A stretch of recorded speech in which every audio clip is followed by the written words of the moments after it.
আসসালামু আলাইকুম রহমতুল্লাহ। আচ্ছা, আপনি কি জানেন এমন কিছু আমল আছে যা রমজানে ইবাদত করলে আপনি হাজার মাসের ইবাদত করার সওয়াব পেয়ে যেতে পারেন। মহান আল্লাহ তাআলা কোরআনে বলেছেন, লাইলাতুল কদরি খায়রুম মিন আলফি শাহর। লাইলাতুল কদর হাজার মাসের চেয়ে উত্তম। এখন আমরা সেরা আমলগুলো সম্পর্কে জানবো ইনশাআল্লাহ। প্রথমত, রোজার হক আদায় করুন। শুধু না খেয়েই নয়, গুনাহ থেকে বেঁচে রোজার হক আদায় করুন। দ্বিতীয়ত, তাহাজ্জুদ ও কিয়ামুল লাইল পড়ুন। রাতে আল্লাহকে ডাকুন, নিশ্চয়ই আল্লাহ তাআলা আপনাকে কবুল করবেন ইনশাআল্লাহ। ৩ নম্বর হচ্ছে দান সদকা করুন। একটি হাদিসে এসেছে, ইবনু আব্বাস রাদিয়াল্লাহু আনহু থেকে বর্ণিত, তিনি বলেন, আমাদের প্রিয় নবী হযরত মুহাম্মদ সাল্লাল্লাহু আলাইহি সাল্লাম দানশীলতার দিক দিয়ে মানুষের মাঝে সবচেয়ে বেশি অগ্রগামী ছিলেন। যখন রমজান আসতো তিনি আরো অধিক দানশীল হতেন।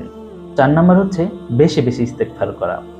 যে ব্যক্তি প্রতিনিয়ত ইস্তেগফার করে, আল্লাহ তার জন্য প্রতিটি সংকট থেকে পথ বের করে দেন। সুবহানাল্লাহ। এই রমজান নিজের জীবনের সেরা রমজান বানান।